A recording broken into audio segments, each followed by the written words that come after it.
कई तालिबानी कहते हैं आई लव हिंदुस्तान और हिंदुस्तान और तालिबान भाई भाई हैं। यहाँ पे हमारे साथ तालिब भाई हैं। आप इंडिया के बारे में क्या सोचते हैं? I love you Hindustan. Afghanistan is bye bye. कई दिनों से मैं अफगानिस्तान के बारे में यूट्यूब पर रिसर्च कर रहा था, तो मैंने एक बहुत ही वियर्ड सी चीज़ ऑब्जर्व करी जो शायद आप लोगों ने भी करी होगी। वो है अफगानीज का इंडियंस के लिए प्यार। हम इंडिया का बहुत बड़े फैन हैं। अफगानिस्तान और हिंदुस्तान का दुनिया में मिसाल दिया जाता है कि दोस्त है। दोस्त का मतलब होता है भाईजान, भाई भाई।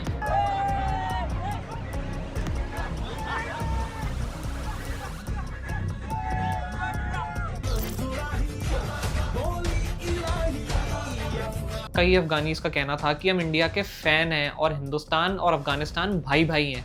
भाई भाई मतलब भाई भाई। और हिंदुस्तान और अफगानिस्तान की दोस्ती की तो मिसालें दी जाती हैं। शकील बाबा करके एक ट्रैवल यूट्यूबर हैं और उनका कहना था कि जब वो अफगानिस्तान ट्रैवल करने के लिए गए थे तो हर 2-4 किलोमीटर में कोई उन्हें पकड़ के ज़बरदस्ती चाय पानी पिला देता था। मैं 2-4 किलोमीटर पे रुकता हूँ, कोई ना कोई चाय पिलाने के लिए धक्के से रुक के चाय पी के फिर नवाजी में तो मेहमान नवाजी में बहुत इवन कई लोग तो उन्हें सामान भी फ्री में दे रहे थे। क्यों पैसा क्यों नहीं ले रहा है, तुम ये बताए। आप हमारा मेहमान। अभी घोड़ा होता है ना, वो दोस्ती करेगा घास से तो खाएगा क्या। आप हमारा मेहमान। सेम एक्सपीरियंस इंडिगो ट्रैकर के साथ भी हुआ। शुक्रिया ना, दिल से मोहब्बत। शुक्रिया। जिस दुकान पे हम गए थे वो दुकान पे जो उबैर भाई थे ना, वो हमें बोले कि आपको रुकना पड़ेगा और ये जो कबाब है खाना पड़ेगा और साथ में जूस पानी लंच सारा कुछ हमने अरेंज करके रखा। वहाँ के लोग इंडियन से कहते हैं कि पाकिस्तान हमारा दुश्मन है, एक तरफ से आप हमला करो, दूसरी तरफ से हम हमला कर देंगे। हमारा दुश्मन है। उस तरफ तुम मारो, इस तरफ मैं मारता है। I mean, सुनने में अजीब लगता है राइट। अफगानिस्तान एक इस्लामिक टेरिटरी है, वहाँ पर तालिबान का राज है जो एक टेररिस्ट ऑर्गेनाइजेशन है, पर फिर भी वहाँ के लोगों का इंडिया के लिए इतना ज़्यादा प्यार सोचने में बड़ा अजीब लगता है। पर यही सच्चाई है, अफगानिस्तान के लोग जितनी मोहब्बत इंडिया से करते हैं उतनी ही नफरत पाकिस्तान से करते हैं। देखा जाए तो पाकिस्तान और बांग्लादेश दोनों ही हमारे नेबर्स हैं, लेकिन इन दोनों कंट्रीज़ के संग हमारे रिलेशन कैसे हैं ये तो आप सब अच्छे से जानते हैं। एंड इवन बांग्लादेश में तो इस समय इंडिया को बॉयकॉट करने का कैंपेन चालू है। हमें इस मिस्ट्री को सॉल्व करने के लिए समय में बहुत पीछे जाना पड़ेगा, जब शुरुआत हुई थी इंडिया की सबसे पुरानी सिविलाइजेशन इंडस वैली सिविलाइजेशन की। अगर आप इस मैप को ध्यान से देखोगे तो पाकिस्तान के सारे पार्ट्स तो इंडिया का हिस्सा थे ही, बल्कि मौजूदा ये सारे पार्ट्स भी इंडिया का हिस्सा थे। यहाँ तक कि हमारी कई पुरानी वैदिक कहानियों में भी अफगानिस्तान का जिक्र किया गया है। गांधारी जो कि कौरवों की माँ थी, वो गांधार के राजा की बेटी थी। गांधार शब्द का जिक्र रामायण और ऋग्वेद में भी करा गया है। गांधार को किंगडम ऑफ फ्रेग्रेंस भी कहा गया है और ये मॉडर्न डे अफगानिस्तान के अंदर तक भी फैला हुआ है। इसके साथ साथ अफगानिस्तान हमेशा से ही अखंड भारत का हिस्सा था। उस जमीन पर सदियों से Maurya empire, Kushan empire, Gupta empire, Sikh empire और हिंदू शाही डायनेस्टी जैसे कई राज्यों ने रूल करा और इसके प्रूफ आज भी अफगानिस्तान में मौजूद है। अफगानिस्तान के अंदर आपको आज भी बुद्धिस्ट केव्स मिल जाएंगे, जहाँ पर एक बुद्धा का स्टैचू भी मौजूद है जिसे बामैया बुद्धा के नाम से जाना जाता है। इन्हीं बुद्धा केव से कई सारी शिवा की पेंटिंग्स भी मिली जिन्हें आज के ज़माने में डिस्ट्रॉय कर दिया गया है। इसके अलावा अफगानिस्तान के कई सारे शहरों के नाम भी संस्कृत से ही लिए गए हैं, जैसे कि बल्क शहर जो कि संस्कृत के एक शब्द बालिका से बना हुआ है। एक और शब्द जैसे कि काबुला जो कि संस्कृत के एक शब्द कुभा से बना हुआ है। इनफैक्ट इन सब नामों की तो एक बहुत लंबी लिस्ट है जिनमें आप देख सकते हो कि अफगानिस्तान की पश्तून लैंग्वेज के कई सारे वर्ड्स जो हैं वो संस्कृत से लिए गए हैं। सो मेरे कहने का मतलब ये है कि 11वीं सेंचुरी के एंड तक, यानी कि हिंदू डायनेस्टी के डिक्लाइन तक, वहाँ पे मेजॉरिटी जो जनता थी वो हिंदूज की थी। बस इसीलिए क्योंकि हमारी शुरुआत भी एक थी और हमारा इतिहास भी एक ही है। अफगानिस्तानियों में और हिंदुस्तानियों में काफ़ी प्यार है, साथ ही साथ उनकी जनता और हमारी जनता के ट्रेडिशंस भी काफ़ी हद तक सेम है। लेकिन फिर 12वीं सेंचुरी के बाद कहीं ना कहीं अफगानिस्तान की सिचुएशन बदलने लगी। कई सारे इस्लामिक रेवोल्यूशंस होने लगे, साथ ही साथ कई सारे इस्लामिक इन्वेजन्स भी होने लगे, जैसे कि टर्की से टर्किश इन्वेजन, उज़्बेकिस्तान से मंगोलियन इन्वेजन और पर्शिया से पियान इन्वेजन, जिन्होंने आकर अफगानिस्तान पर हमला किया और वहाँ की जनता पर राज करा। इसके बाद बाबर ने अफगानिस्तान में कदम रखा और पूरे अफगानिस्तान पर राज करा, साथ ही साथ पूरे इंडिया पर भी राज करा और उसका राज 17वीं सेंचुरी तक चला। यानी इस दौर तक अफगानिस्तान और हिंदुस्तान दोनों कल्चरली एक दूसरे से बहुत अलग हो गए थे। तो फिर हमारे दिमाग में एक क्वेश्चन आता है, जब अफगानिस्तान और पाकिस्तान दोनों ही इस्लामिक कंट्रीज़ हैं, लेकिन एक कंट्री से हमारी तरफ इतना प्यार और दूसरी कंट्री से इतनी नफरत क्यों है? क्योंकि 12 नवंबर 1893 में एक बहुत इंटरेस्टिंग चीज़ हुई। अफगानिस्तान और ब्रिटिशर्स का वॉर जस्ट स्टार्ट ही हुआ था और इस दौर में ब्रिटिशर्स को एक बात बहुत अच्छे से समझ में आ गई कि जो भी किंगडम अफगानिस्तान पे राज कर रहा है वो बहुत स्ट्रांग है, और उस पर ज़्यादा समय तक हुकूमत बनाए रखना बहुत ही मुश्किल रहेगा। इसीलिए ब्रिटिशर्स ने डिसाइड करा कि हम इनके संग समझौता कर लेंगे और मॉडर्न डे पाकिस्तान के नॉर्थ प्रोविंस में एक लंबी सी लाइन खींच दी। लेकिन इस लाइन से प्रॉब्लम ये हो गई कि उस समय का जो अफगानिस्तान का इस लाइन के आसपास का रीजन था, जहाँ पर अफगानीज रहते थे, जिसे हम आज के पाकिस्तान के पखवान रीजन के नाम से भी जानते हैं, वहाँ पर उस दौर में अफगानी पश्तूस रहते थे, इवन आज भी रहते हैं। और इस डिवाइडेशन के बाद उन पश्तूस को लगने लगा कि हम लोग अपने ही रिलीजन से दूर हो गए और कहीं ना कहीं हमें अपने ही देश से निकाल दिया गया है। इसीलिए वहाँ के पश्तून इस डिसीजन से बिल्कुल भी खुश नहीं थे। तो आगे चलते हैं 1947 में। तो आप जानते ही हो कि 1947 में आज़ादी मिली, हिंदुस्तान और पाकिस्तान का बंटवारा हो गया। अफगानिस्तान को लगा था कि बंटवारे के बाद शायद पाकिस्तान उनको वो ज़मीन वापस दे देंगे, लेकिन ऐसा बिल्कुल भी नहीं हुआ, बल्कि पाकिस्तान ने ये ज़मीन उन्हें देने से साफ मना कर दिया।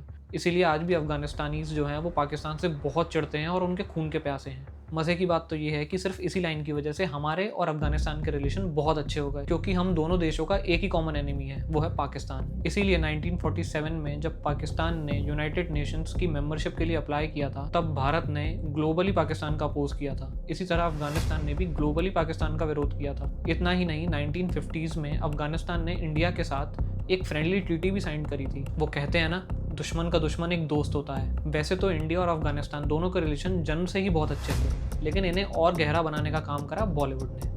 बॉलीवुड का क्रेज़ आज भी अफगानिस्तान में बहुत ज़्यादा है और उस दौर में तो कुछ और ही हुआ करता था। लोगों के घरों में बॉलीवुड सेलिब्रिटीज़ की पिक्चर्स लगी होती थी। अक्षय कुमार का टी शर्ट पहन के लोग रास्तों में घूमा करते थे और गलियों में बॉलीवुड एक्टर्स के पोस्टर्स बिका करते थे। वहाँ के कुछ लोगों ने तो अपना हेयर स्टाइल भी सलमान खान जैसा कर लिया था। इनफैक्ट जब अमिताभ बच्चन अपनी एक फिल्म की शूटिंग खुदा गवाह के लिए अफगानिस्तान गए थे, तब अफगानीज ने अपनी वॉर रोक दी थी। Something on which all the Mujahideen group agreed was on Amitabh Bachchan. She told her father, you know, Amitabh is coming and what is going to happen? The Mujahideen are bombing Kabul. Please tell them not to bomb today. और अपनी सारी की सारी air force Amitabh Bachchan की security में deploy कर दी थी। President Najib had organized a lot of security for us. You know, we used to walk with tanks and planes flying over us just to protect us. और तो और कबीर खान ने भी एक किस्सा बताया जिसमें उन्होंने बताया कि हिंदुस्तानी होने की वजह से उनकी वहाँ एक बार जान बच गई थी। एक मूवी की शूटिंग के लिए कबीर खान को अफगानिस्तान जाना था।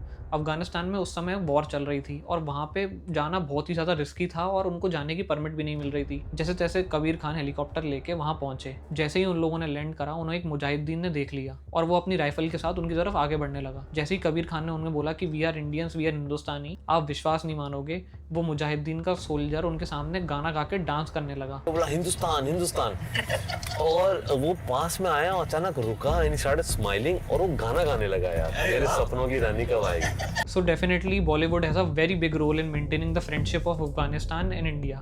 यही सेम काम करा हमारे क्रिकेट ने। अफगानिस्तान और इंडिया दोनों के ही लोगों में क्रिकेट का बहुत ज़्यादा क्रेज़ है, पर अफगानिस्तान के इस क्रेज़ को जिंदा रखा इंडिया ने, और इसके लिए खुद अफगानिस्तान की गवर्नमेंट आज तक इंडिया को प्रेस करती है। तालिबान ने जैसे ही अफगानिस्तान पर टेक ओवर करा, तब से लेकर आज तक उनकी सारी फंडिंग और सारा का सारा स्पोर्ट्स, इन सब की जिम्मेदारी इंडिया पर है। हम उन्हें कॉर्पोरेट स्पॉन्सर दिलाने में, उनकी ट्रेनिंग में काफ़ी हेल्प करते हैं। ये जो हिंदुस्तान क्रिकेट बोर्ड है ना, उससे हमारे टीम को बहुत सपोर्ट मिलता है और इसके हम बहुत शुक्रगुजार हैं और इंशाल्लाह दोनों बाई बाई है।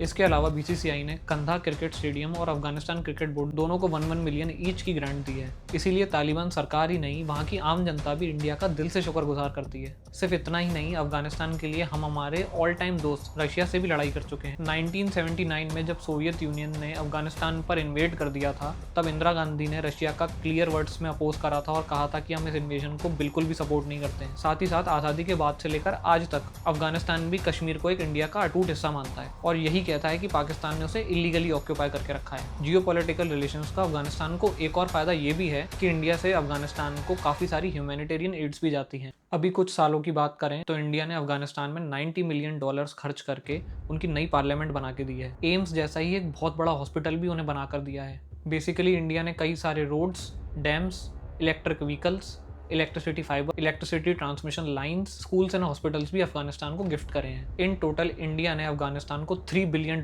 की ग्रांट दी है। इनफैक्ट जब तालिबान ने अफगानिस्तान पर कब्जा करा था, तब सारे के सारे देशों ने उनकी मदद करने से मना कर दिया था। इसीलिए उनके पास कई सारी चीज़ों की शॉर्टेज हो गई, जैसे कि गेहूँ, चावल, रोटी, इन सब चीज़ों की उनके पास बहुत शॉर्टेज हो गई थी। ऑलमोस्ट भुखमरी की सिचुएशन उनके दरवाजे पर खड़ी थी। लेकिन उसी समय इंडिया ने ट्रक भर भर के 50 मैट्रिक टन गेहूँ अफगानिस्तान पहुँचाया और इसी जेनरोसिटी की वजह से अफगानिस्तान के लोग इंडिया को बहुत प्यार करते हैं। एक सर्वे के मुताबिक वहाँ की 70% जनता इंडिया को अपना बेस्ट फ्रेंड मानती है। इनफैक्ट जब तालिबान ने अफगानिस्तान पर कब्जा करा था तब सारे देशों को यही मानना था कि अब तालिबान और पाकिस्तान दोनों मिलकर कश्मीर पर कब्जा करने की कोशिश करेंगे और हमारे लिए बहुत ज़्यादा दिक्कत खड़ी कर देंगे। लेकिन हुआ इसका उल्टा। तालिबान की करंट गवर्नमेंट ने क्लियरली कह दिया कि कश्मीर जो है वो इंडिया का इंटीग्रल मैटर है और हमारा इससे कोई लेना देना नहीं है। यहाँ तक कि हमारे फॉरेन मिनिस्टर ने भी कहा है कि वो अफगान की गवर्नमेंट के साथ जल्दी इंगेज करें। वहाँ की सरकार कोई भी हो, वो इंडिया के संग हमेशा दोस्ती बनाए रखना चाहती है और यही हम इंडिया की तरफ से भी देख रहे हैं।